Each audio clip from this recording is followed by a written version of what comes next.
En direct de la salle Albert Dumouchel à Valleyfield, voici votre animateur, Marc-Antoine Monpetit. Ben ouais! Ben ouais! Ben ouais! Ben oui! Ben oui! Ben oui! Mesdames, messieurs, bienvenue à Pas de temps à perdre! Très content, encore une fois, de vous retrouver cette semaine. Pour vrai, applaudissez-vous encore une fois d'être là. Merci beaucoup. Sincèrement. Gardez vos mains ensemble pour tous mes partenaires commanditaires qui sont là. Je m'en ai dit Création Webson. 08 qui est là depuis 9 ans. Mon chum Joe H. La gang de chez TVSO qui fournissent tout le matériel chez qui ils vont se retrouver. Les épisodes vont être hébergés à TVSO. On les applaudit. Toute l'équipe de chez Valspec qui font un job incroyable. Grosse main d'applaudissements. On remercie Le Mercier à Valleyfield qui m'habille depuis 2 saisons maintenant. Merci Le Mercier. Et les barbares qui me coiffent. Ils m'ont coupé ma mollette il y a une couple de mois de ça. Ça, je suis triste de ça. Là, au montage, je vais rajouter une petite musique triste. Puis, Hey, sincèrement, avez-vous passé une belle première partie? Je vous garantis qu'on va passer une deuxième partie aussi exceptionnelle. Mettez tout de suite vos mains ensemble. Faites plus de bruit sans soufflet pour mon invité de la soirée, Arnaud Soli!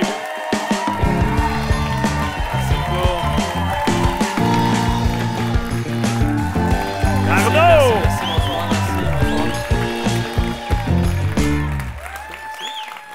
M'assois où? Ici. Oh! Ouais. Hey, comme Sonia, il sait pas où s'asseoir. Oh, ça commence? C'est-tu de même? Ah non, t'as... Faut... C'est comme s'il y avait des gros secrets. J'ai rien vu. Ouais. Non, mais on change de place. Parfait. J'aime mieux ça. Ben. Comment ça va? Salut, bonsoir. Vous êtes beau. OK. Arnaud, très content de te recevoir. Vraiment, contrairement à Sonia, je sais pas si tu connais un peu le concept. OK, contrairement... Je pensais que tu disais content de te recevoir contrairement à ça. Je suis comme, ça part raide. Elle est encore dans la loge, ça. Et là, ça vient juste de se passer, moi, comme, asti, t'attends que ça... Non, mais... Oui, je connais le concept. Tu connais le concept? J'ai vu, j'ai consommé, j'ai consommé les extraits. Et d'autres choses aussi, mais... Mais d'habitude, je commence pas avec quelque chose qui est d'actualité. OK. Mais là, on va commencer avec ça. Il faut absolument qu'on en parle, puis je ne veux pas attendre à la fin. On va aller voir un extrait, et on s'en reparle après. Allô, chérie? Oh, non. Oui? Oui, ça se passe bien. Non, c'est pas très drôle. Hey, chérie, j'avais parti une brassée de blanc, là.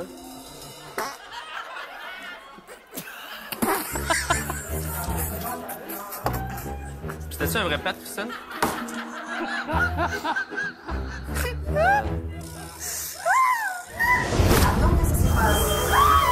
C'est... On peut rire, là, c'est rouge. On peut rire, c'est rouge, hein.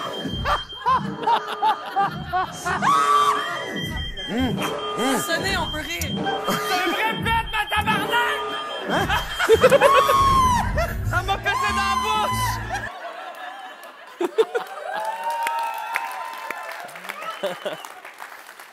Aïe, aïe, aïe. OK, on part raide, là. Un grand moment de ma vie.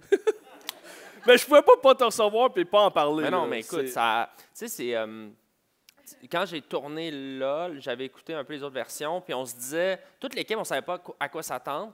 Puis on se disait, ben, si c'est pas bon, ça va passer dans le beurre, puis si c'est bon, tant mieux. Mais je m'attendais pas à m'en faire parler autant. Tu sais, je pense que peut-être la moitié du Québec a vu ce show-là. Cet extrait-là, je m'en fais parler non-stop. Écoute, ça a mis du monde en furie, on se rappelle. Oh, il y a du monde, ouais, il y a du monde qui n'était pas content. Team Denise, comme on dit, mais... Tu sais, après ça, en le faisant aussi, on savait, parce qu'on tourne pendant 6 heures de temps, puis ce qu'on voit à la télé, c'est super monté, tu sais, mais il y a des longs moments, mais tu sais, se faire péter d'en face, dans ce contexte-là, tu sais qu'il se passe quelque chose de magique un peu, tu sais. Je me suis pas fait souvent péter d'en face. C'est le fun, dans le cadre du jeu, mais c'était malade. Mais vraiment, j'avais pas le choix, puis j'avais pas le choix de remonter l'extrait. La preuve, je pense que tout le monde avait déjà vu cet extrait-là par applaudissement. Il y en a-tu qui avaient jamais vu ça, puis qui ont genre été... Hein, c'est... Oui, il y avait une personne à peu près. 2 personnes. Team Denise. Team Denise. Ça ne m'intéresse pas. C'est vulgaire. C'est vulgaire. Arnaud, j'ai envie de plonger déjà dans ton enfance. Ouais. On va aller voir des photos, mais c'est juste, j'ai appelé ça un petit segment, une image vaut 1000 mots. OK. Tu vois une image, puis c'est supposé te rappeler de quelque chose. On va aller voir la première commence. image. Ah oui, Pocahontas. C'est mon déguisement d'Halloween jusqu'à secondaire 4. C'est pas vrai. Pocahontas, oui, c'est ça. J'avais demandé à mon père de... Moi, je tripais sur Le Roi Lion puis Aladdin quand j'étais jeune. C'était mes 2 films de Disney. Puis j'étais au primaire, j'étais en première année primaire, puis j'ai demandé à mon père de m'acheter une boîte à lunch Walt Disney. Parce que... Tu vois où c'est que je m'en vais, hein, tu sais? Puis, tu sais, commande qui aurait pu être plus précise avec un peu de recul, mais je connais mon père, je me dis, bon, il va catcher, il va me pogner Roi Lion, Aladdin, tu sais, les films que j'écoute en boucle depuis 2 ans, tu sais. Fait que là, mon père, il revient du magasin le soir, tu sais, il me donne ça, puis c'est une boîte à lunch Pocahontas, c'est rose, fuchsia et jaune. Là, je fais, tu sais, c'était ça la commande, là, tu sais, c'était... Puis, je me rappelle pas vouloir lui faire de peine, tu sais, au lieu de faire « Hey non, tu sais, je pense que je vais me faire niaiser parce qu'on on est en 96 et l'école primaire est très genrée et puis j'ai peu d'estime de moi puis je vais me faire niaiser. » Je fais comme « Ah ouais, c'est parfait, tu sais. » Puis là, moi, j'avais ma technique à l'école, je cachais ma boîte à lunch, tu sais, dans le fond, il y avait comme des cases à boîte à lunch. Là, je cachais ma boîte à lunch dans le fond. Puis là, quand c'était le temps d'aller chercher sa boîte à lunch, tu sais, j'attendais que tout le monde pogne sa boîte à lunch. Là, je m'assoyais dessus, man.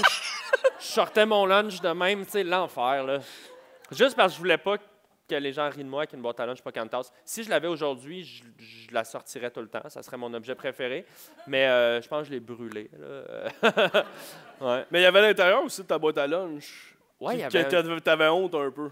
L'intérieur. Ah, ce qu'il y avait dans le lunch. Oui, ce qu'il y avait dans le lunch. Ça, c'est l'autre partie de la honte. C'est que ma mère était très très bio-végane avant le temps. Là, fait que mes lunchs, c'était pas des sandwichs au ballonné. C'était plus pain de quinoa et luzerne et radis. Là, OK, c'est bon. C'est bon, des fois. Non, mais c'était des bons lunchs, là. Mais, tu sais, moi, ça me gênait, là, mon petit pot de hummus, là. J'étais genre, je peux-tu avoir un pogo, comme tout le monde, tu sais? Je peux-tu avoir un fruit au long, tu sais, là? C'est les belles années, là, de genre, le monde ont des ramen secs, puis... hein? Ouais. Hey, moi, j'avais pas ça, tu sais. Moi, c'était plus comme... genre, tu sais, une galette avoine, gruau, mélasse maison avec noix de cajou, là, tu sais. Fait que ça me gênait aussi. Fait que tout le lunch me gênait un peu, là. Fait que tu cachais le lunch. Je me cachais le lunch. Exact. Mais sûr qu'il y avait des nouilles ramen, est-ce qu'ils t'en donnaient? Parce que moi, je me souviens, il y en avait un, c'était Tony, puis il y avait c'était le seul qui n'avait. Puis Stony, ouais. C'était nous autres, ouais, c'est ça. C'était Tony au primaire, mais ça, en tout cas, c'était devenu Stony. Mais puis on voit pas le lien pantoute. Puis on a le droit de piger dans sa petite affaire, puis on finissait tous les petits doigts jaunes. Nous, dégueulasse. Ce qui se passait, c'est qu'il y avait vraiment un rituel. Ceux qui avaient des ramen étaient cool, il y avait comme une classe supérieure, mais tu sais, à l'époque, on savait pas que ça coûtait 30 cents, là, mais tu sais, c'était comme une denrée rare dans une cour d'école. Fait que, mettons, il ouvrait son sac, il mettait sa petite poudre, tac, tac, tac, il mangeait un peu, puis là, c'était quasiment comme la messe, là, tu sais, on venait se mettre de même. Puis là, il en donnait un peu, puis là, tu te ramassais avec des miettes. C'était ça, nos récrés. Mais, des belles années. Ben oui, mais honnêtement, on a vécu la même affaire. C'était pas mal la même affaire. On va aller voir la prochaine photo qui est supposée évoquer un souvenir. Mon ex? C'est une joke. C'est-tu peut-être la Thaïlande, quand on s'est fait attaquer par des singes, sûrement? Ben, ça peut être ça. Ou quand j'ai pogné la variole du singe au party staff du Zoo Granby.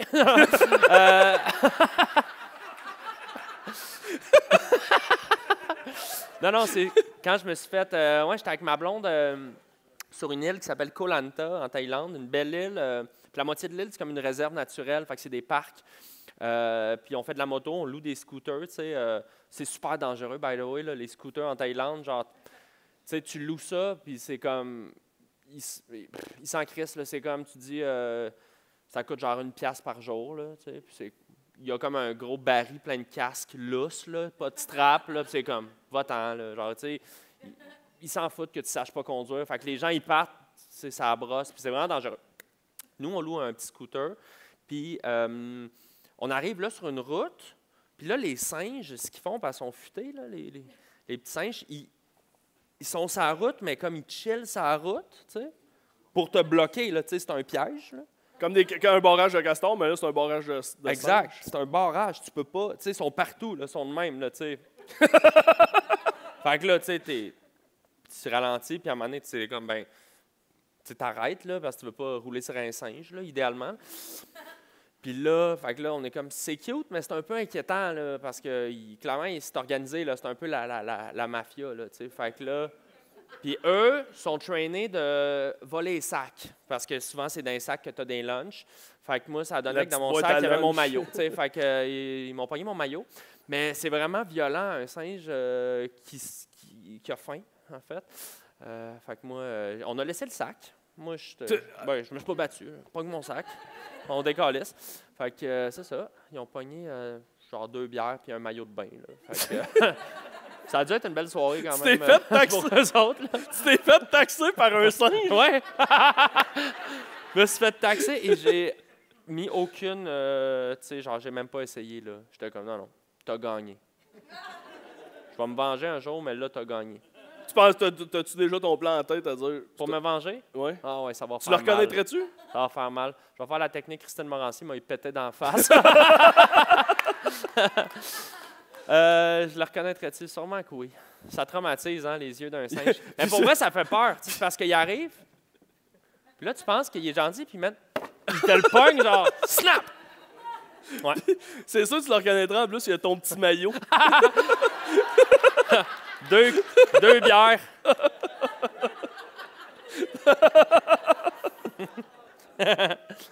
Mais c'est pas la seule fois que tu t'es fait taxer. Non, je me suis déjà fait taxer par des humains. Oui? Oui, pas juste des animaux. Oui, je me suis fait taxer, ça, c'était pas le fun pantoute, pour vrai. Moi, je viens de Montréal, fait que j'habitais à l'époque dans le centre-sud, qui est un coin quand même qui brasse.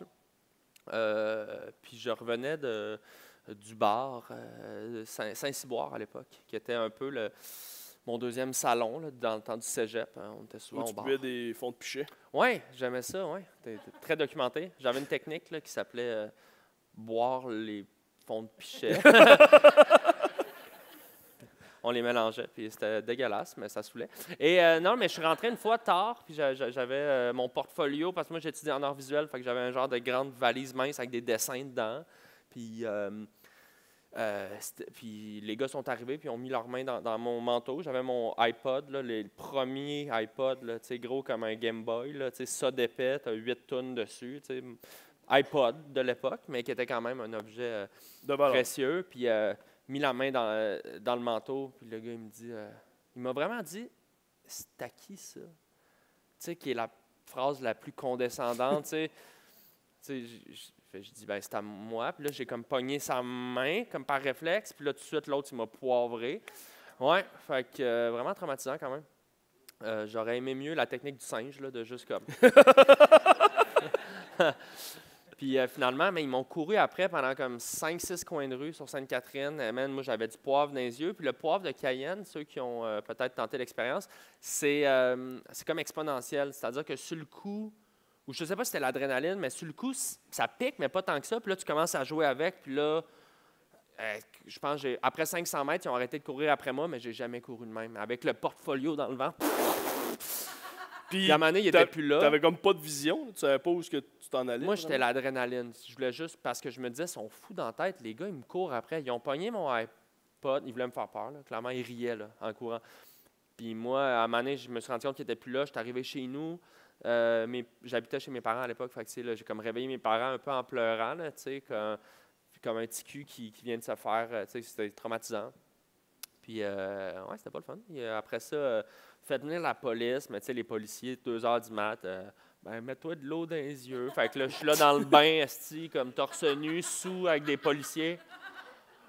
Puis, tu sais, pouvez-vous les reconnaître? Ben, semi, là, tu sais, à un moment donné, tu vas au poste, tu as un cartable de criminel. Mais comme, ben, je sais pas, honnêtement, non, tu sais, fait que ça a fini là. Mais ça m'a quand même... ça a laissé des séquelles parce que, tu sais, ça a été tough pour moi après ça de juste marcher seul sur la rue, tu sais, parce que j'avais eu cet incident-là. Puis c'est ça, ça a comme créé un petit traumatisme. Pas... Encore aujourd'hui? Non, peut-être pas, mais je te dirais que si je marche tard dans la ville la nuit, seul, puis que je vois comme du monde un peu louche sur un trottoir, j'ai comme un réflexe de changer de bord de rue ou marcher dans la rue. Tu sais, trouver une manière d'être visible. Mm-hmm. C'est con parce que ça fait juste créer de la peur. Puis tu sais, moi, je suis un gars qui n'a pas peur, puis qui aime parler au monde, puis je suis pas quelqu'un qui... Tu sais, si quelqu'un me parle dans la rue, whatever, je suis pas quelqu'un qui a peur de ça, mais c'est plate parce que ça m'a vraiment... c'est venu juste semer comme un doute puis un traumatisme, puis ça, je trouve ça vraiment plate. OK, je vais te leur donner ton iPod. Ah oui, Chris, c'est ça! Avec mes 8 tunes préférées de l'époque. Qui était? Bonne question. C'est Cégep 1, là, sûrement. Man, bonne question. Qu'est-ce qu'on écoutait? I got a feeling! Wouhou! Non, je sais pas. Le monde est parti. Club Le Saint dans la place. Non, je sais plus trop. Ouais. Bon, on va aller voir la prochaine photo. OK. Qui va t'évoquer aussi un souvenir. Noël? Ouais. Ma fête Mais préférée? Oui, qui est la mienne aussi. On a ça en commun. Good job. Good job. Mais en même temps, Team tu sais, Noël. je trouve qu'il n'y a pas grand compétition. Là, tu sais. Toutes les autres fêtes sont... Honnêtement, c'est même pas fair pour... Tu sais, peut-être Halloween. Mais Halloween, c'est une journée et demie, le fun. Hey, wow! Quoi, tu fêtes l'Halloween pendant une semaine? Bon, on met les décorations d'Halloween 4 septembre. Non, mais Noël, plein d'affaires. Je focuserais peut-être plus sur ces cadeaux. Oui, les cadeaux. Y a-tu, ben peut-être ça, visiblement, tu sais que c'est pas ton arbre, là, toi, mais il y a une anecdote en particulier avec des cadeaux. Ben, plein d'affaires qui me viennent en tête, mais moi, il faut savoir que je suis né le 26 décembre. Donc, déjà, un peu, c'est ça, un peu dans l'ombre de Jésus. Pour dire ainsi. Il y avait, oui, exact, OK. On a du public très renseigné, mais souvent... Mais mes parents ils ont été bons parce qu'ils voulaient vraiment que ma fête, ça soit un événement séparé. C'était important pour eux autres que je ne sois pas justement juste un vestige de party parce que oui, je l'ai vécu, le fameux, je regarde ma montre le 25, puis là, on tourne au 26, puis là, j'attends que quelqu'un souligne que c'est mon anniversaire. Évidemment, le monde est sous, c'est Noël, puis tout le monde s'entorche. Puis là, moi qui fais un peu comme, ah ben, en tout cas, c'est ma fête. Puis là, genre, ah ben oui. Puis là, genre, mon oncle qui me donne 10 piastres, genre, tiens, je t'ai acheté ça. Je t'ai acheté 10 piastres. Redonne-moi le change. Mais ma mère, surtout ma mère, mais mes parents voulaient vraiment que ça soit important que ma fête, ça soit séparé. Mais le problème, quand tu es jeune, un 26 décembre, c'est quoi? C'est que tes amis sont souvent dans leur famille ou au chalet ou tout ça. C'était jamais tes first pick. Non, c'est ça. C'était comme, bon, on va inviter le cousin, là, puis... l'autre, là. Fait que, mais c'est quand même une période très, très joyeuse pour moi parce que, je sais pas, j'ai toujours capoté sur genre la musique de Noël, toute l'imagerie, là, le sapin. C'était bien important pour nous, le calendrier, etc. Là, tout ça. Ouais. Mais moi, c'était vraiment les cadeaux. Il y avait une anecdote en particulier. Pas une fois que tu avais... Oh oui! Mon premier Noël, ouais, ben, quand j'ai tout déballé les cadeaux. Ouais. Ouais, ça, c'était pas drôle. C'est que nous, je ne sais pas pourquoi, jusqu'à l'âge de genre 3 ans, on faisait comme pas le sapin, sûrement parce qu'on était trop jeunes, fait que nos parents ils nous amenaient au party. Mais là, ma mère, première année, qui a décidé de faire le sapin avec les cadeaux en dessous, puis d'essayer d'implanter le mythe du Père Noël, tu sais. Moi, j'ai 3 ans, mon frère en a 2, mettons. Puis, fait que ma mère, un matin, on se réveille, mais tu sais, on est genre le, mettons, 19 décembre. Puis, ils ont emballé tous les cadeaux, mais tu sais, les cadeaux pour la famille, parce qu'on va dans un party. Mon père est à Trois-Rivières, on a des grosses familles. Fait qu'eux, ils ont emballé les cadeaux pour tous les neveux, les nièces, les cousins, les cousines, les frères et sœurs. Mettons, il y a 50 cadeaux en dessous du sapin. Fait que là, man, moi, je capote. Mon frère et moi, on se réveille, il est 5h30 du mat, on est les premiers debout. Je descends, je fais le Père Noël est passé, man. C'est malade. Puis moi, tu sais, je sais pas lire. Fait que je suis comme, bon, ben, tu sais, 50 cadeaux. Fait qu'on déballe tous les cadeaux. Genre, tous les cadeaux, mais tu sais, genre, c'est quoi? C'est un roman policier, whatever, de la merde, une bouteille de champagne, on sait pas c'est quoi. On déballe tout. Là, à un moment donné, on trouve, tu sais, justement, un casse-tête 3D du Roi Lion.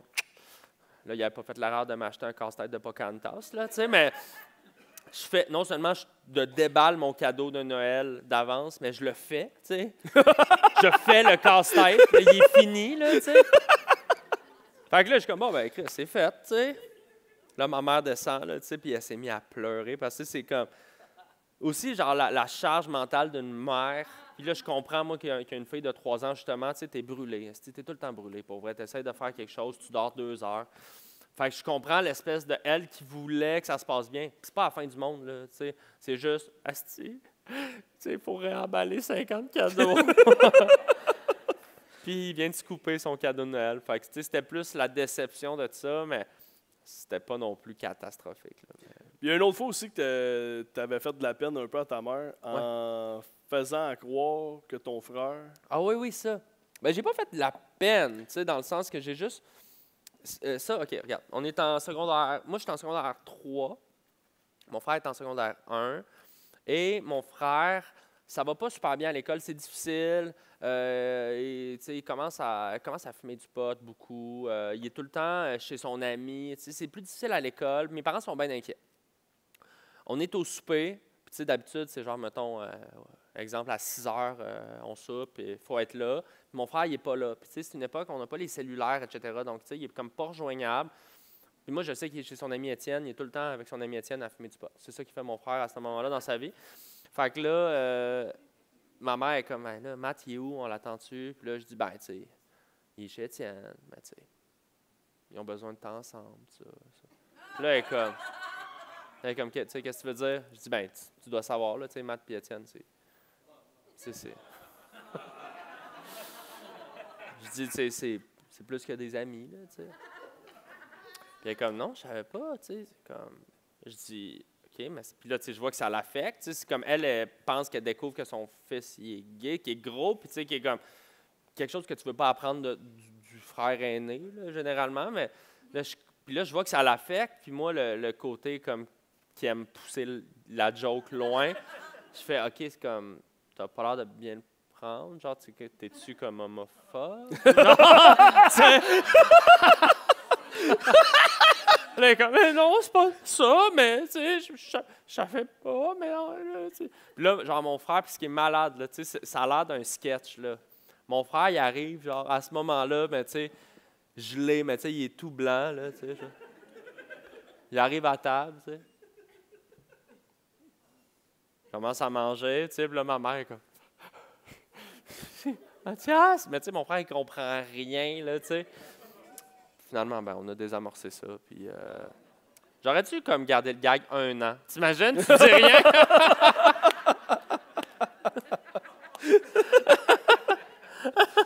Tu caches des petites affaires, là, juste des indices. Là. Un petit bot plug dans la boîte à lunch. Puis, Un mot signé d'Étienne, là, tout le temps. Tu inventes une petite vie. ouais, une vie, tu sais, des poèmes. Non, mais tu sais, ça a juste été un gag, mais... ouais, c'est ça. J'aimais ça, faire pleurer ma mère. Toutes les anecdotes, je fais pleurer ma mère, tu sais, c'est ça pendant... Ouais, moi, j'ai que des pages de dessus. Non, mais tu as parlé de ton frère ado. On va aller voir une photo de toi, ado, OK. quand tu étais ado. Arc. Mais déjà, on comprend un peu le personnage, là, avec la flûte. La flûte, déjà. Flûte à bec. Chandail Pokémon, une tuque bleue. Mais honnêtement, hormis la flûte, là, moi, ça me ressemble. Le chandail Pokémon, d'ailleurs, j'en porte encore. Mais c'est un là. party d'Halloween parce qu'on peut remarquer derrière là, la fille avec un costume. Bon, la fille d'Halloween a spoté ça, elle est comme c'est l'Halloween. Ah, on en parle, là, Halloween. Mais pour vrai, ça ressemblait à... Je m'habille un peu de même.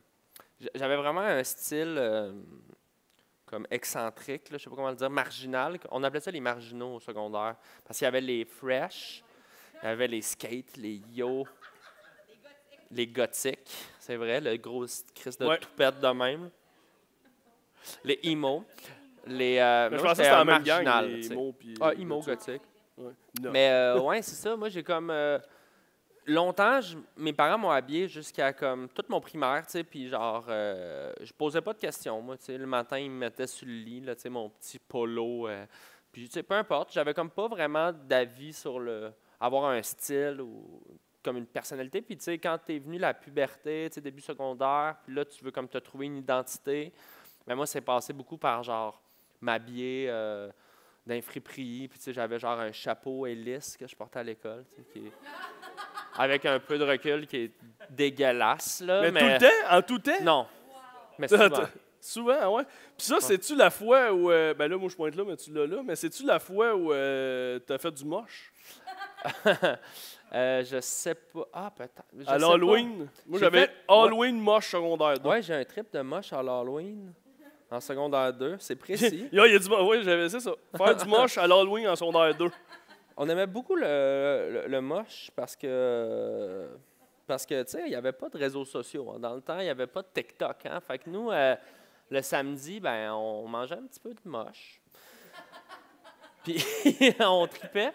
Mais il y a un party d'Halloween en particulier que je me rappelle parce qu'on avait pris un petit peu de champignons magiques. Puis il y avait un party chez ma chum de fille. Puis ça se passe, c'était bizarre. Tout le monde était gelé. Je me rappelle que mes amis démontaient le frigo à un moment donné. Puis moi, je sais pas qu'est-ce qui s'est passé, mais j'étais au parc La Fontaine, puis j'ai rencontré comme 5, puis là, en tout cas, ça a l'air bizarre, là, mais j'ai rencontré comme 5 femmes déguisées en oiseaux. C'est vrai, ça? 100% vrai. Puis il y avait une fille qui était albinos. Puis elle avait tous les cils blancs, puis en tout cas, j'étais un peu gelé, puis elle m'a dit « Suis-moi ». Ça a l'air d'une joke, là. C'est vrai ce que je raconte. Puis je l'ai suivi, puis je me suis ramassé dans un resto qui sert des soupes. C'est vraiment bizarre, là, ce que je raconte là. Puis à un moment donné, j'ai comme un peu battrippé, parce que je me suis dit, hey, je suis plus dans mon party avec mes amis, je suis rendu dans un resto de soupe avec des oiseaux. Fait que je suis revenu en courant chez ma chum de fille. J'aurais pu y aller en volant, merci. Mais c'est difficile de raconter ces moments-là parce que, tu sais, honnêtement, c'est un trip de moche au secondaire. Là, c'est juste vraiment étrange et en même temps des belles expériences. Je ne suis pas en train de dire aux jeunes de consommer du moche sur une base régulière. Là, soyez prudents avec ça, mais ça reste que c'est une drogue qui est quand même pas dangereuse, à mon avis, parce que tu hallucines un peu, puis bon, tu peux te ramasser dans un resto de soupe avec des oiseaux. La base. Ça n'a jamais tué personne de manger un potage avec une corneille, mais... mais ouais, ça c'était... Ouais, j'ai pas grand-chose d'autre à dire là-dessus. Mais une affaire aussi, on va continuer à parler d'Halloween parce qu'on a une fan assidue de ça. Tu avais dessiné Casper. On dit Gasper ou Casper? Ah, le fantôme, Casper. Ouais, Casper. Casper. Puis tu Ouais. le dessinais puis tu vendais Je ça. vendais ça à l'école. Ouais, j'ai déjà eu une business de cartes à collectionner, Casper. Mais personne, ça n'existait pas. Non. Tu as inventé quelque chose. Ouais, moi, jeune, j'étais quelqu'un d'assez créatif, puis j'aimais beaucoup le dessin. Puis je me rappelle, en première année du primaire, je commençais à faire des dessins de Casper, genre des petits fantômes, puis j'ai découpé, puis c'était comme des cartes à collectionner, ils étaient numérotés. Puis je me suis mis à les vendre à l'école. Je ne sais pas pourquoi il y avait un attrait, puis où c'est que les jeunes retrouvaient leur cash. Ça devait être 25 cents. Mais, ouais, j'étais comme un vendeur de cartes de fantômes. C'est bizarre, hein? Tu vendais même des BD aussi que tu faisais. Ouais, j'ai vendu des BD. Au début du secondaire, je faisais des BD qui s'appelaient Cristobal de le Toubib. C'était c'était comme un docteur avec un gros nez. Puis la joke, c'est qu'il se faisait tout le temps manger par un écureuil. Chaque BD finissait par comme lui qui se fait manger la tête par un écureuil. Puis encore là, le petit côté créatif, d'avoir le goût de partir des projets, puis aussi le côté entrepreneur, visiblement, de faire de l'argent avec ça. Ou en tout cas, je pense que ça venait plus de fil en aiguille, que les gens dans la classe, ils en voulaient. Puis, fait que, ouais, c'est ça. J'ai toujours eu des genres de petits projets, des side projects comme ça. C'est là que tu avais parti aussi même tes premières vidéos, La Brousse, je pense. La Brousse. C'est quoi ça? Ça, la brousse, c'est... on est en secondaire 2, je pense, puis c'est le début de... Mon ami a un ordinateur, mais tu sais, à l'époque, on est en 2002, fait que, les gens, ils ont des ordis, mais mon ami avait un logiciel de montage sur son ordi. Fait que ça, c'est bien nouveau. Il faut se mettre à l'époque que c'est pas facile de numériser du contenu. C'est le début des caméras numériques. Et on avait le goût de faire des sketchs, moi puis ma gang d'amis. Fait qu'on avait fait une vidéo qui s'appelle La Brousse. Puis le concept, si je me rappelle bien, c'est que je jouais une fille qui était à la fois blonde et rousse. Donc, elle était brousse. Puis ça la faisait pleurer, je pense. C'était comme son son. Puis, écoute, dis-moi que t'as pas ça, là. Non, je l'ai. Puis, pour On l'a vrai, c'est cherché. rare en hostie, là. J'ai cherché. Ça, là, j'ai Mais moi, cherché ça, fort. je l'ai cherché parce que je m'en suis rappelé de ça. Parce que il y a des amis, justement, qui Ouais. étaient dans ce Ouais. sketch-là, puis ils m'ont dit, on le trouve pas, puis... Je sais pas si ça existe encore. Fait que La ça- brousse, puis je me rappelle, c'est les transitions là, dans le logiciel de montage, là, des transitions en losange. Puis on mettait la musique de... On avait mis la musique de Star Wars au début. Puis c'était comme mon père qui me chicanait. Puis moi, j'avais une perruque blonde et rousse en même temps. Puis tu sais, j'ai genre 13 ans. Ça doit être malade. Là. Si quelqu'un a ça, je lance un appel au monde. Mais honnêtement, ça prend ça. Ouais. C'est rare en pas de temps à perdre. D'habitude, quand je parle de quelque chose, justement, il y a un petit extrait qui vient. Peut-être qu'on va le trouver pour le montage. Peut-être qu'on va le trouver pour le montage. J'y crois. On se croise les doigts. On se croise les doigts. Qui dit secondaire dit balle définissant. Balle définissant, oui. Balle définissant, on va aller voir dans ton album. On va voir ton album, on va voir la photo de ton album. Pourquoi le monde rit? Pourquoi ça rit? Bel homme? Ouais. Bel homme? Moi, on le voit pas trop, mais je vais te lire que c'est ton descriptif, tu vas me dire si ça te représente encore aujourd'hui. C'est mon ex qui a écrit ça. Je viens de voir, c'est Marilyn qui avait écrit mon... Ça te dérange tu veux Ah, qu'on je t'en lise? prie, Ouais. lis-le. Un peu comme un fromage bleu. Soit on l'adore, soit on le déteste. Que ça part raide, surtout qu'elle venait de me crisser là. Fait qu'elle elle était plus on le déteste, mais bon. Pour certains, le goût se développe avec le temps. Il y a de quoi se demander d'où ça sort cette bébite-là. Un Hey, cerveau... attends, je lis ça. C'est un peu passif-agressif, hein? C'est comme... Bon, vas-y, continue. Un cerveau en constante ébullition caché sous une belle grosse touffe. Quoi, j'avais un gros pubis à l'époque, qu'est-ce que je te dis? De Lutin Martin au déguisement de Mené, en passant par Latonali, ne verra de nous étonner. Je suis tellement haché pour lire, là, ça n'a pas Ne de sens. cessera de nous étonner. En passant par l'Atonali. Ouais, Je comprends même pas. Latonali. Je comprends Mais pas c'est quoi, qu'est-ce c'était qu'il quoi dit. ces personnages-là? Lutin Martin, bon, c'est parce que là, on dirait que j'avais trop d'affaires. J'avais un band au secondaire qui s'appelait L'Étouffe.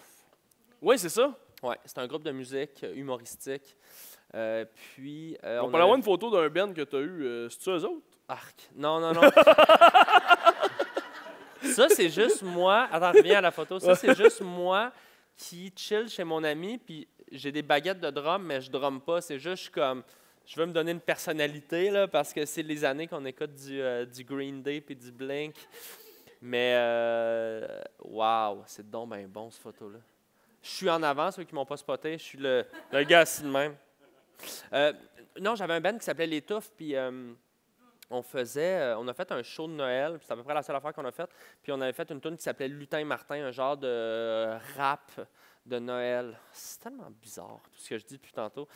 Mais, ouais, c'est ça, j'avais beaucoup de projets quand j'étais jeune. Ben, j'en ai encore beaucoup, j'ai jamais arrêté de... Bon, on va aller voir justement, après ça, la musique a fait partie, et fait encore partie justement de ta vie.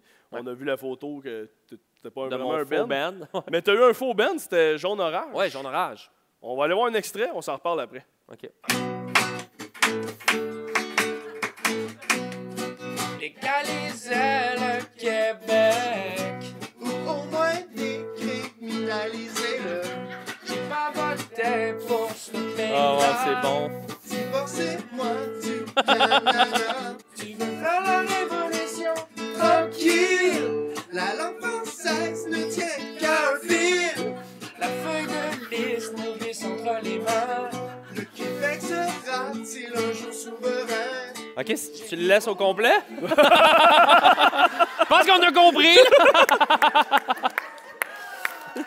Wow. Mes extraits durent 8 minutes, moi. Ça fait mal. Ouais. Ça, pour vous mettre en contexte un petit peu, parce que c'est important de le faire, j'essaie de sauver un peu la mise. Mais Jaune Orage, à la base, ce qu'on essayait de faire, mon ami Julien et moi, c'était de faire c'est les débuts de YouTube, OK?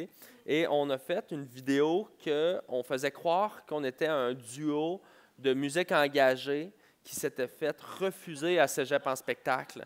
Mais c'était pas vrai, là. On jouait des personnages, puis nous, le but, c'était de faire croire que c'était vrai. C'était comme un stunt. Puis, ça faisait rire nos amis, fait qu'on a commencé à faire plein de tunes faussement engagées. Mais la joke, c'est qu'on était poche. Mais on était poche pour vrai, mais on jouait avec ça un peu. Puis, finalement, ça a tellement marché dans notre cercle d'amis qu'on a fait des shows comme... on a fait des vrais shows live au Quai des Brumes. On louait des places, puis on jouait nos tunes qu'on faisait sur le web. Fait qu'encore là, c'était comme un peu le début de moi qui cherche à faire rire les gens sur le web sans trop l'assumer, qui fait des personnages. Fait que, c'est sûr que ça fait mal de regarder ça aujourd'hui. Mais qu'est-ce qui te fait mal de regarder ça? Non, mais ça me fait pas mal pour vrai, mais je trouve que tout est maladroit. Puis même si c'était voulu, que c'était poche, c'est toujours un peu difficile de regarder des archives de nous quand on était jeunes. De un, juste comme physiquement, j'étais comme, c'est des années pas faciles. T'avais une perruque aussi. Je pesais 81 livres, j'avais de l'acné, les dents toutes défoncées. Mais c'est ça, je me trouvais pas très beau dans ce temps-là. Mais regarde qu'est-ce que je suis devenu. Sexy! Sexy! Mais je regrette rien, ceci dit. C'est Jaune Orage, c'était vraiment le fun. Puis t'as même, dans mes recherches, j'ai trouvé que tu voulais même... Tu avais un projet de musique, tu aimerais ça vraiment faire de la musique peut-être humoristique, mais c'est encore dans l'air, ça. Oui, absolument. J'adore la musique, puis j'en fais beaucoup, mettons, sur mes plateformes, sur mes réseaux sociaux, dans Club Soli, on fait plein de chansons. Je viens d'une famille de musiciens. C'est comme vraiment super important dans ma vie, la musique, puis j'aimerais ça, à un moment donné, trouver une manière de pousser ça plus loin, peut-être d'avoir un projet plus sérieux un peu. En tout cas, c'est comme un rêve que je caresse. Puis c'est pour ça que je le dis. Je ne suis pas gêné de le dire, parce que je me dis, à force de le dire, à un moment donné, j'aurais comme pas le choix de le faire. Fait que, ouais, j'aimerais ça. Mais tu as déjà participé à un clip sérieux, d'un groupe sérieux? Est-ce que tu parles des Vulgaires Machins? Oui.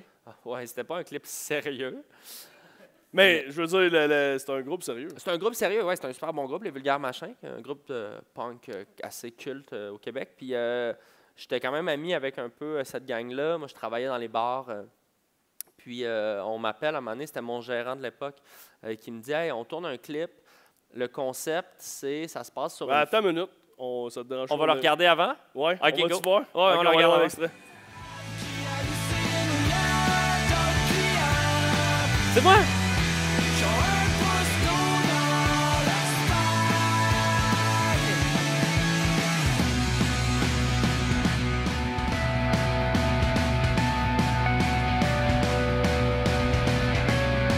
C'est moi! C'est moi!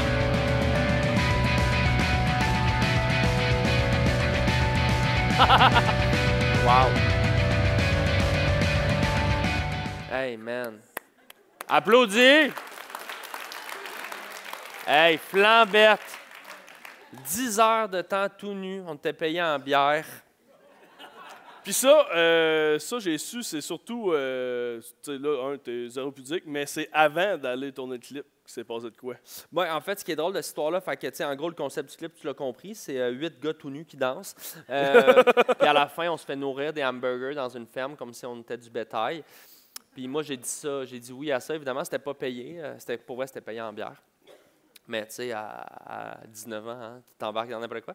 Et le band, ils viennent nous chercher en van le matin chez nous. Bon.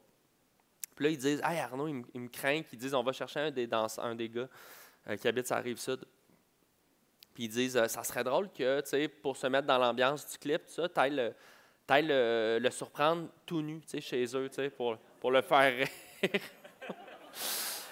Fait que je sors de la vanne, tu sais, là, je suis comme un peu stressé, mais tout le monde est comme « Ah ouais, ça va être drôle, tu sais. » Fait que là, tu sais, je me mets tout nu, tu sais, je m'en vais, mais tu sais, je suis le même, là, tu sais, mais je suis tout nu, là, tu sais, puis il habite à Longueuil, puis, tu sais, comme à y repenser, il y a trop de monde dans cette rue-là pour faire cette joke-là. Fait que là, je cogne, tu sais, puis là, lui, tu sais, il voit que c'est moi, puis il m'ouvre pas parce qu'il trouve ça drôle. Que moi, à un moment donné, je suis plus bien. Puis je vois que c'est une rue, il y a du monde, Chris à la rue. Puis là, je suis comme, je suis pas bien. Fait que je retourne vers la vanne, mais les gars, ils ont barré les portes. T'sais. Fait que là, man, les gars sont crampés dans le char. Lui, il est crampé chez eux. Puis je remarque que plus loin, sur la rue, il y a une église, puis c'est comme le dimanche, puis là, je vois qu'il y a du monde qui rentre à l'église. Là, je dis, Chris, les gars, c'est plus drôle. Fait que là, ils m'ont fait rentrer dans le char, mais ça a commencé sec, la journée. Et cette journée-là, j'ai rencontré Virginie Bachand, qui est une maquilleuse, qui est une amie maquilleuse sur Club Soli, puis c'est elle qui maquillait. Puis la première fois que je l'ai vue, c'était comme, bon, crisse-toi à poil. Et là, elle nous maquillait parce qu'il fallait qu'on ait l'air sale. T'sais. Fait qu'elle nous poussiérait le corps, mais on était 8 gars tout nus dans une étable. J'étais genre, man, c'est quoi ma vie? Puis je te jure, à la fin de la journée, on était tellement relax parce que c'est gênant, mettons, une demi-heure être tout nu avec du monde. Puis là, j'ai comme compris c'est quoi le vibe des camps nudistes. À un moment donné, t'es juste bien. Tu sais, pour vrai, une brise dans la raie, c'est...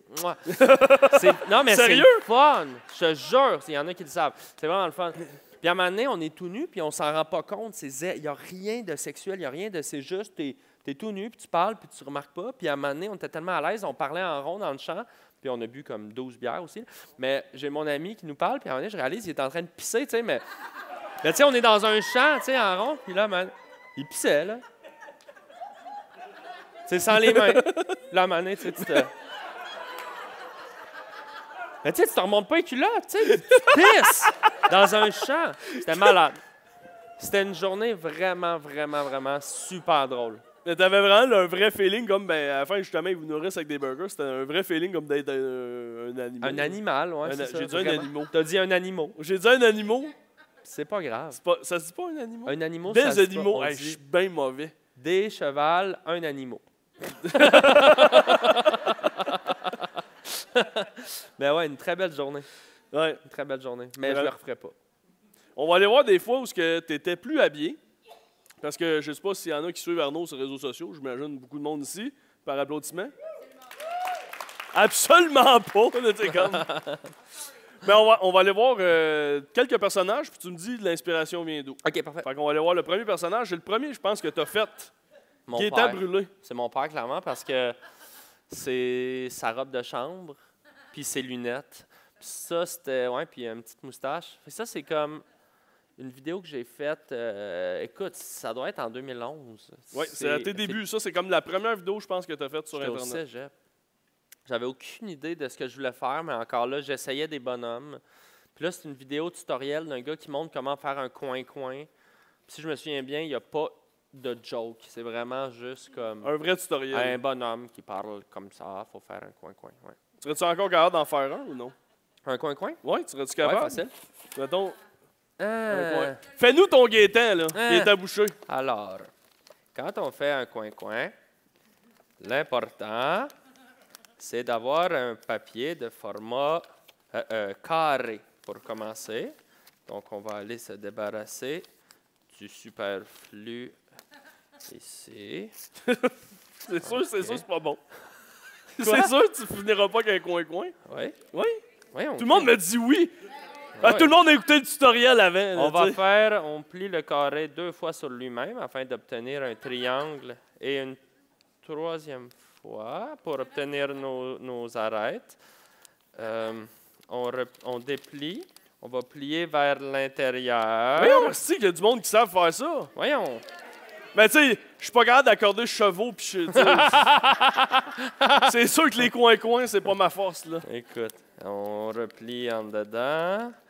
Pas le meilleur bout du podcast, Non, mais bon. hey, je m'en allais dire quelle mauvaise idée j'ai eue. Hey, on l'applaudit.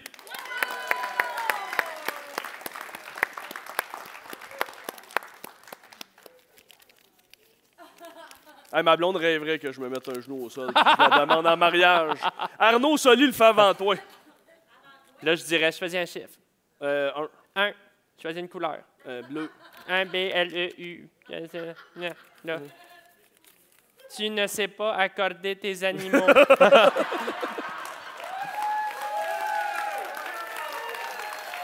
Solide, solide. Prochain personnage. Ah oui, ça c'est bon. Orzog. Ça, je te dirais, tu sais, ce que j'appelle ma psychose pandémique. Ça, là, dans la courbe, là, c'est pas mal le pic de psychose. Là. Qu'est-ce qui s'est passé? J'allais pas bien. C'était difficile, la pandémie. Hein? On voyait pas grand monde. Pour mettre en contexte, peut-être qu'il y en a qui ne savent pas, mais pendant la pandémie, je me suis donné le défi de faire des lives, des directs sur Instagram plusieurs fois par semaine. Puis c'était de l'impro. Je partais avec un personnage, puis je recevais les gens dans le direct. Puis je me lançais le défi de faire des nouveaux personnages presque tout le temps. Puis à un moment donné, je suis venu avec l'idée de faire Orzog, un homme venu du futur. Mais ça a été, je pense, un des plus difficiles live parce que j'arrivais pas à tenir l'accent, je décrochais tout le long, j'étais fatigué. J'avais l'air de tout ça aussi, ça aide pas, là, recouvert d'aluminium, avec 2 cuillères dans le front. Mais t'as été vraiment bon, sincèrement. De tenir, je l'ai réécouté. Puis, tu l'as écouté? Oui.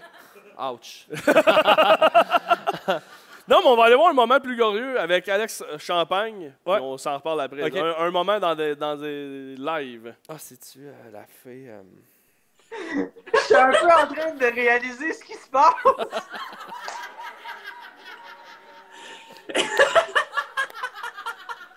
Yo.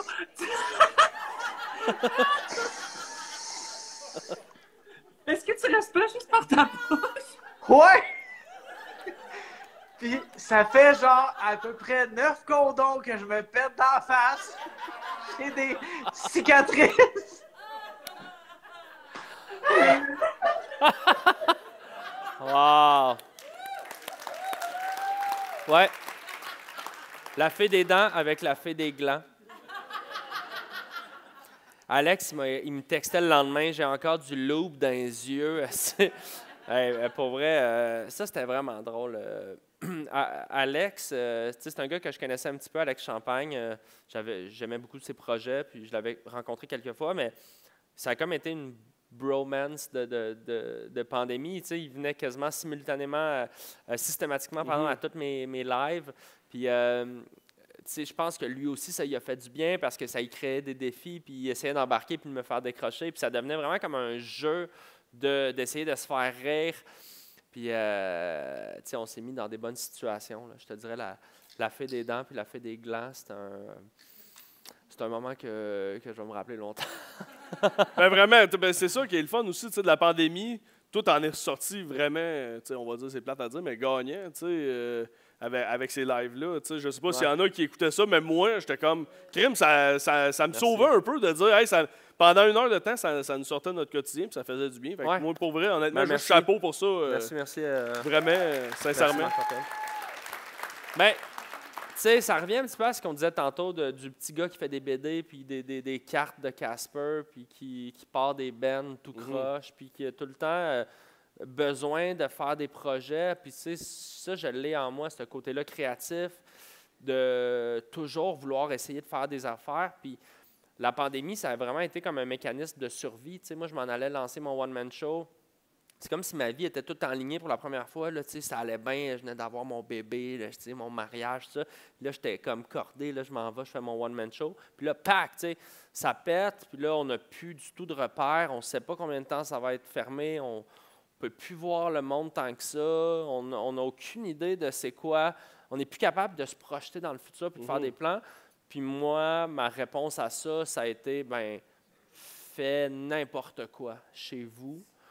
Puis ça a donné qu'il y a bien du monde qui ont, je pense, qui ont connecté dans cette folie-là. Puis le fait que c'était live, le fait que c'était en direct, que les gens commentaient, ça créait vraiment des petits happenings. Puis autant des fois, il ne se passait rien, puis c'était pas si drôle. Autant des fois, il y avait des petits moments de fou rire qui faisaient vraiment du bien aux gens. Puis moi, ça me faisait du bien.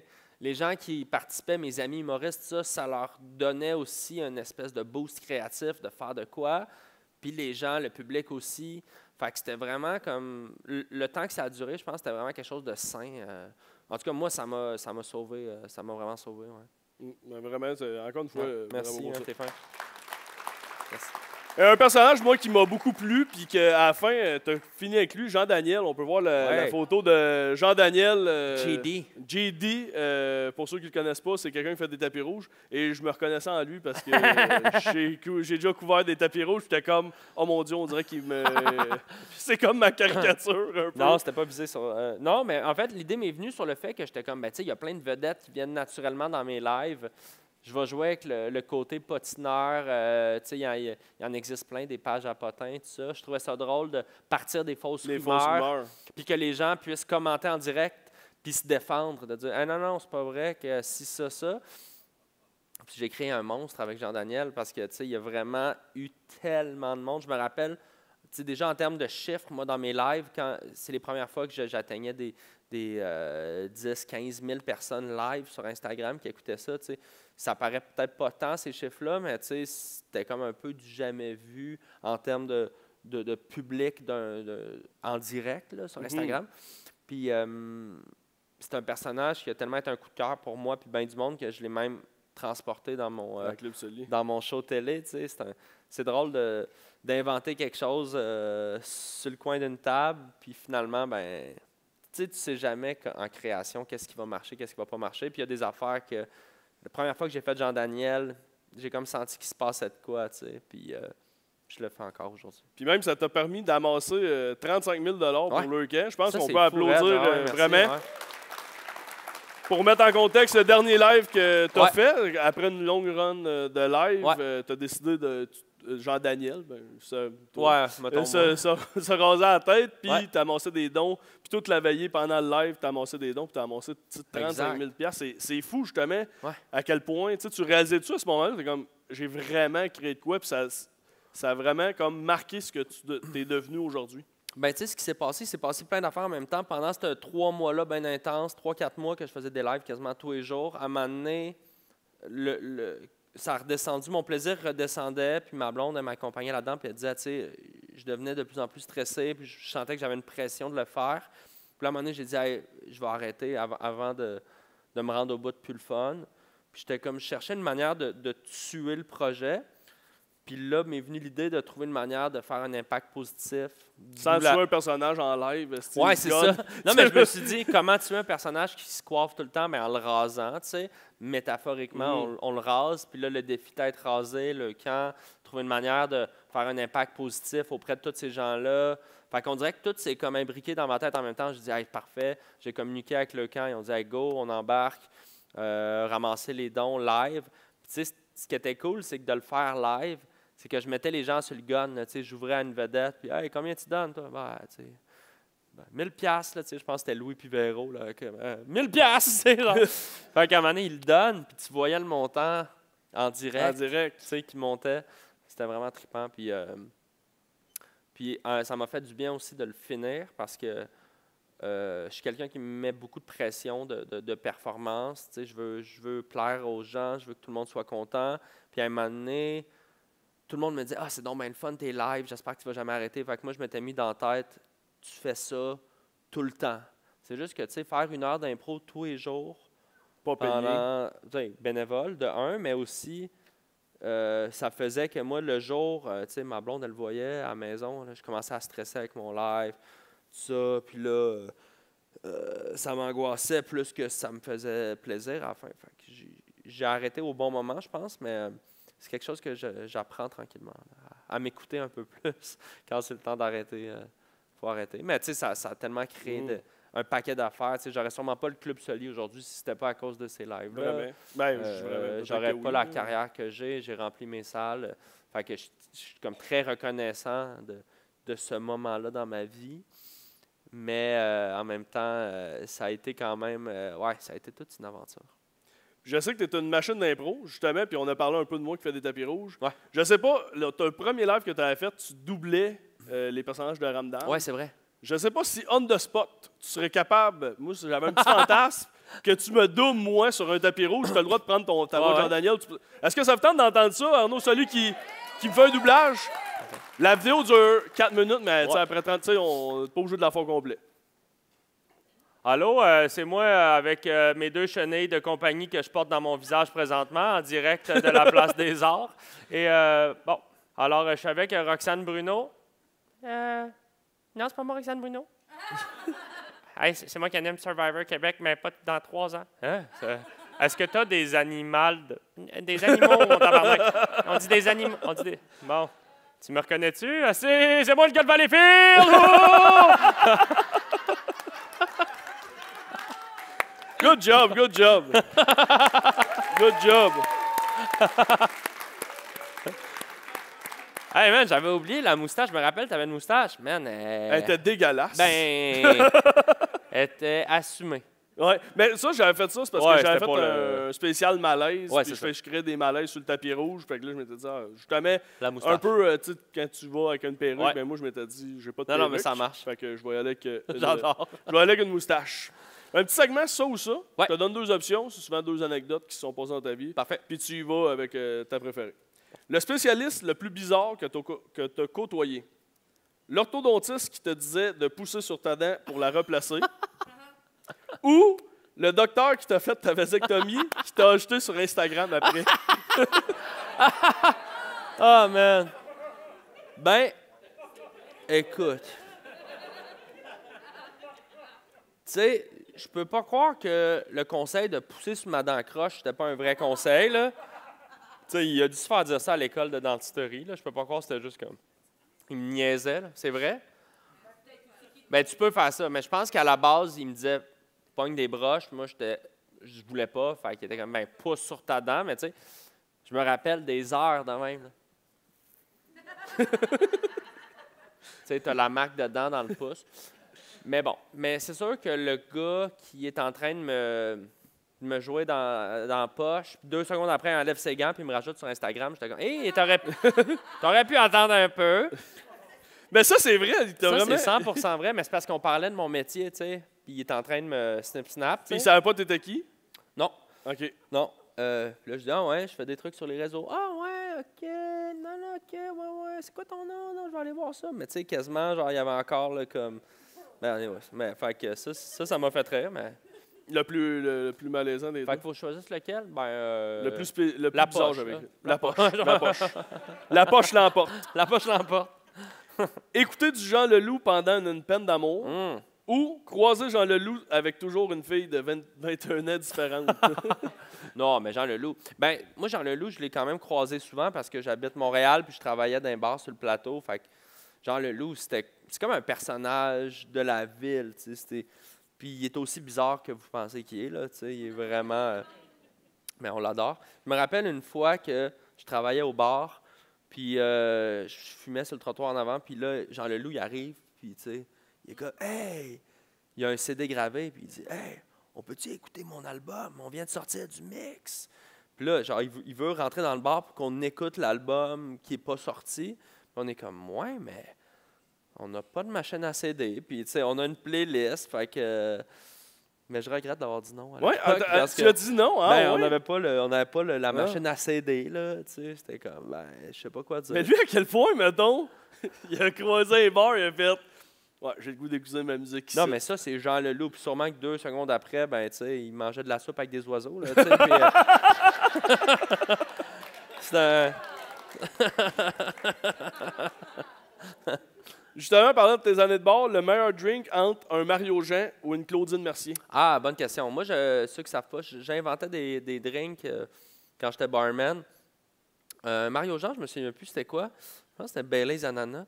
Mais un Claudine Mercier, la joke, on trouvait des noms random de personnages, de personnalités québécoises. Mais un Claudine Mercier, c'était un shooter 3/4 Clamato, 1/4 crème de menthe blanche. Fait que déjà, au goût, là, c'est pas super agréable. Là, tomate menthe, là, ça goûte comme si tu viens de te brosser les dents puis tu cales un V8. Là, c'est comme... Mais c'est 2 bons drinks individuels. Oui, c'est bon, séparé. Mais ensemble, pas sûr. Ensemble, c'est mollo. Puis la joke, c'est que, tu sais, étant donné que c'est presque pas d'alcool, tu sais, je dis 1/4, mais je mettais une goutte de crème de menthe dans du Clamato. Fait que je vendais ça genre 50 cents à mes chums, tu sais. Fait que c'était la joke. Mon ami pauvre, il venait au bar puis il était comme, il y a 5$, puis il dit, bon, donne-moi 8 Claudine Mercier. Là, il se pognait un plateau, tu sais, puis s'en allait sur le dance floor, mettons, voir des belles filles. Puis t'es comme, hey, shooter les filles. Puis là, tout le monde était comme, ah, merci, tu sais. Puis un beau petit shooter rouge, là. Puis là, c'est comme,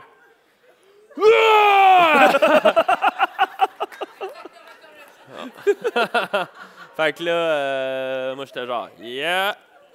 Fait que c'était le drink pas cher. Mais lequel? Ouais, Claudine Mercier, c'était drôle. J'en ai fait beaucoup des T'avais Claudine des Gilles Mercier. Vigneault aussi. Gilles Vigneault, un spécial à Saint-Jean, Curaçao, un beau bleu Québec. Je me souviens plus trop c'était quoi. Mais oui, on inventait bien des drinks à l'époque. Faire des pubs pour Benny ou pour Desjardins? Faire des pubs pour Benny. Ou pour Desjardins. Écoute, moi, j'ai pas fait tant de pubs dans ma vie. Là, quand j'en fais, c'est parce que le produit me plaît, que le contrat il est le fun ou que j'ai une belle liberté. Puis Benny, c'est drôle parce que j'étais porte-parole. Puis les gens ne se rappellent pas de ça parce que c'était en 2015 ou 2016. Je commence à faire de l'humour. Personne ne me connaît. Je commence à faire des trucs sur le web. Puis Benny avait le goût de faire un truc un peu champ gauche. Fait qu'on a fait une campagne de pub vraiment bizarre, décalée, super le fun. Puis ils m'ont donné beaucoup de cartes cadeaux Benny. Fait que T'étais payé en carte cadeau? Ouais, aussi un peu d'argent. Là. Ok, je Imagine mettons pas, le t'es gars. payé genre juste en poulet, t'es comme tabarnak. Mes Ben, réels sont pleins de corps cuisses, là, tu sais, mais... Ben, t'as fait un vidéoclip pour de la bière. Fait que, ouais, non, c'est sûr, mais j'adore le Benny, fait que je vais dire Benny, ben, je les aime, c'est une petite famille. Mais j'aime Desjardins aussi, ils me permettent de retirer de l'argent, puis tout. Ricardo ou Corias? OK, pas facile. Ben, Corias, c'est mon ennemi officiel que j'adore, que je me plais à faire des rap battles avec et tout. Ricardo, c'est vraiment comme une muse là, en humour. Muse. C'est vraiment Ricardo, ma c'est muse. ta muse. Non, mais j'ai tellement fait de jokes autour de son site web, les commentaires. Même sur scène, dans mon spectacle, il y a un extrait que je lis des commentaires du site de Ricardo. Fait que c'est comme... Tu sais, je trouve que c'est comme tellement de la culture populaire que tout le monde connaît le site de Ricardo, c'est dans nos vies. Puis, tu sais, la bouffe, ça parle à tout le monde. C'est vraiment comme un thème que j'aime. Moi, je suis un gars qui adore cuisiner pour vrai dans la vie. Fait que c'est comme une passion pour vrai. Fait que je vais dire Ricardo. My boy. Des fois, on se texte. Tu vrai? Ouais. T'as le numéro à Ricardo? Ben ouais.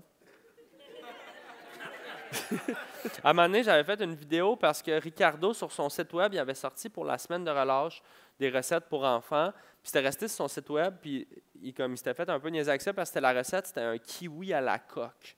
Oui. Fait que la joke, c'est que tu pognes un kiwi. Mais c'était pas une joke, c'est une vraie recette. C'est comme un kiwi dans un cocotier. C'est ça la recette.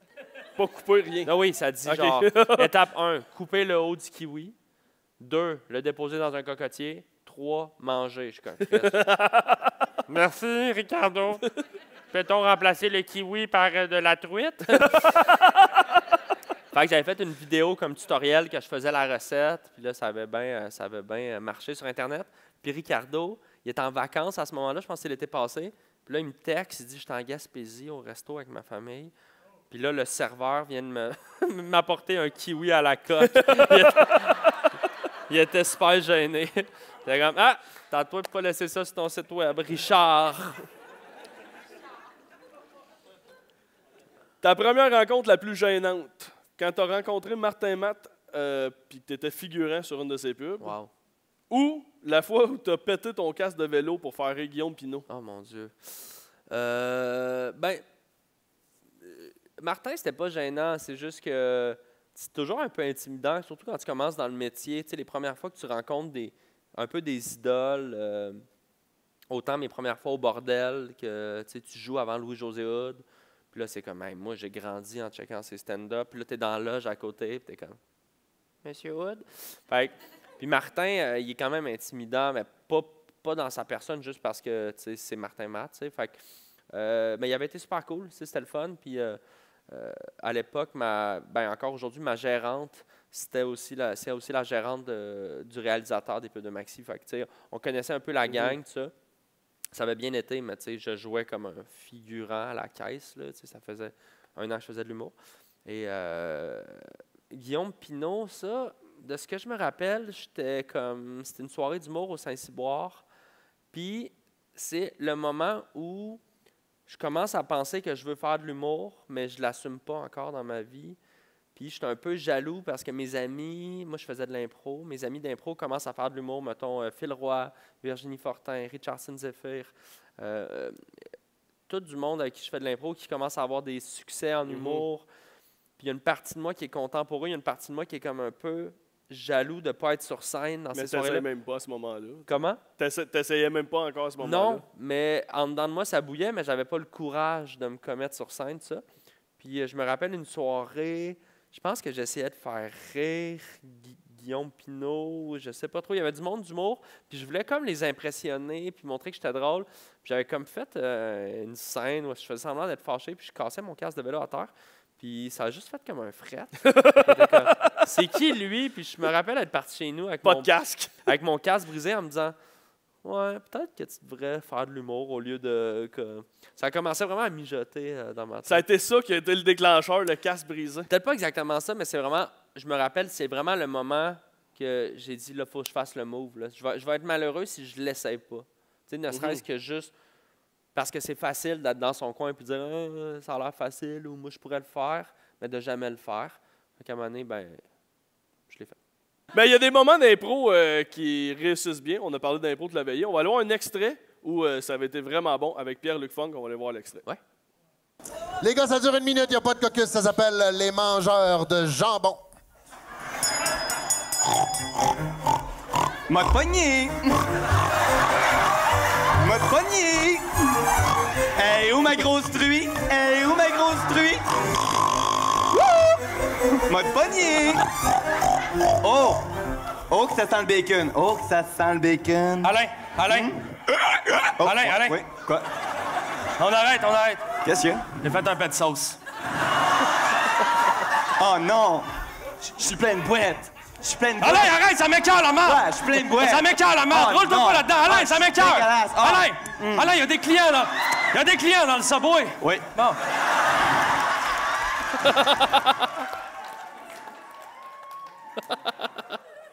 Wow!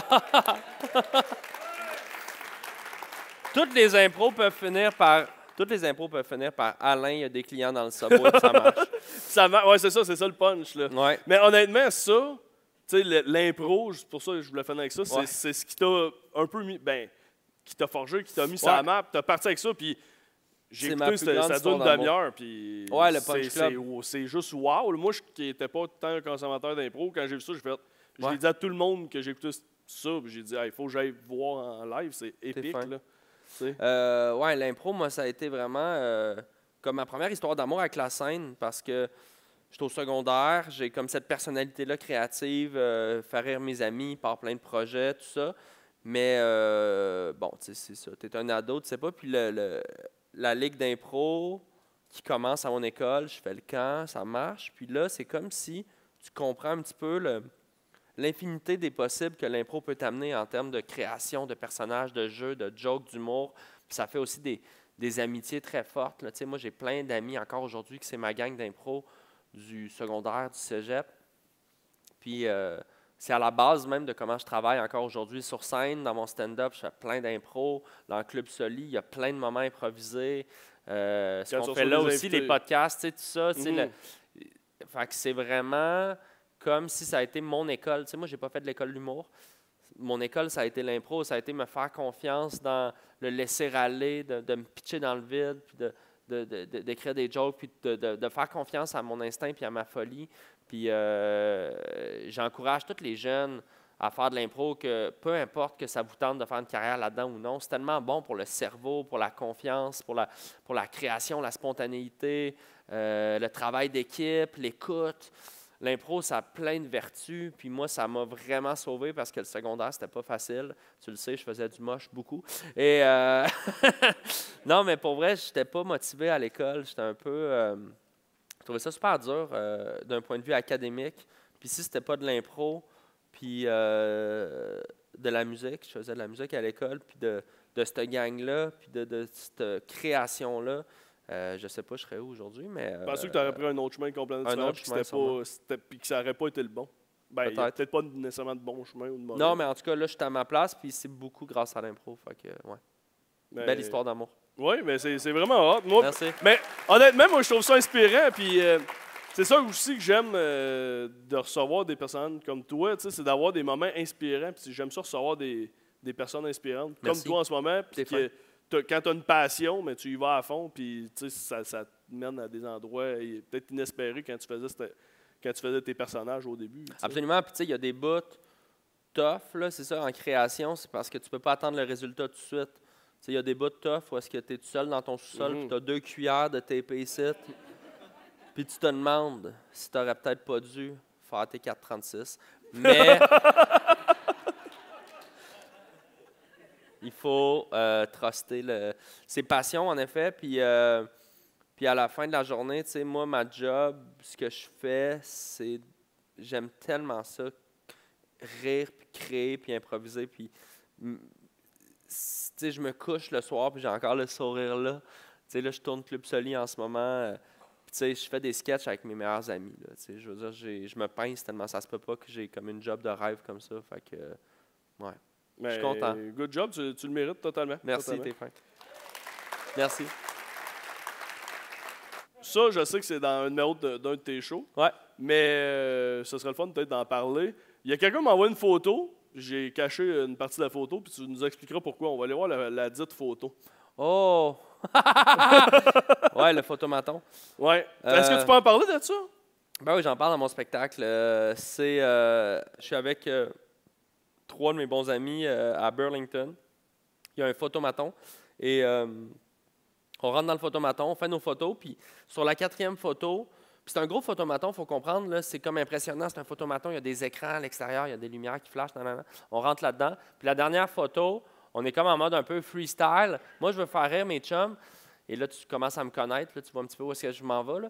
Mais je me lève, puis je me baisse les culottes, OK, dans la photo, t'sais. Sauf que là, on sort du photomaton, et là, sur les écrans,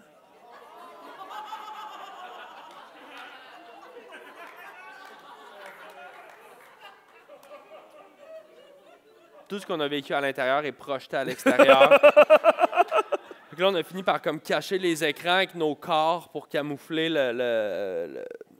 En tout cas, bref, c'était catastrophique. Mais pour cacher les rois mages.